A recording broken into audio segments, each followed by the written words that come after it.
తక్కువ ఖర్చుతో పెద్ద దాడులు అన్నటువంటి ప్రస్తుతం ఇరాన్ ప్రయత్నం. ఇరాన్ మిస్టరీ డ్రోన్స్ని తయారు చేస్తుంది, మరి అదేంటో తెలియదు. అలాంటి ఒక డ్రోన్ని దుబాయ్ ఇంటర్నేషనల్ ఎయిర్పోర్ట్ మీదన మూవ్ చేసింది. ఆ డ్రోన్స్ ద్వారానే విధ్వంసం చేసింది అనమాట. అక్కడ ఎయిర్పోర్ట్ దగ్గర ఇలాగ వచ్చినటువంటి డ్రోన్ పక్షుల్లో పక్షిలాగా కనబడుతుంది, శబ్దం మాత్రం ప్రపంచమంతా వినబడుతుంటుంది. ఆ తర్వాత అలా వచ్చినటువంటి డ్రోన్ ఒక్కసారిగా అది విజువలైజేషన్ కాదు, ఆ తర్వాత పేలుడు సృష్టిస్తుంది. దాంట్లో పేలుడు పదార్థాలు ఉంటాయి. సూసైడల్ డ్రోన్ కూడా, అవసరమైతే అది పేలిపోయి జనాల్ని పేల్చేసేది.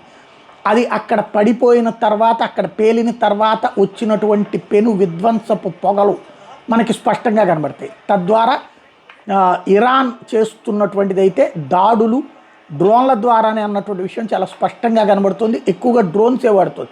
వాళ్ళు చెప్పడం అయితే మా దగ్గర ఉన్న అత్యాధునిక ఆయుధాలు తెస్తే అమెరికానే బతకలేదు, ఇజ్రాయెలే బతకలేదు అని చెప్తూ వచ్చారు. కానీ ఈ పక్కనున్న దుబాయ్, బహ్రెయిన్ ఇట్లాంటి వాటి మీద జరుగుతున్న దాడుల్లో కొంత వింత కనబడుతోంది.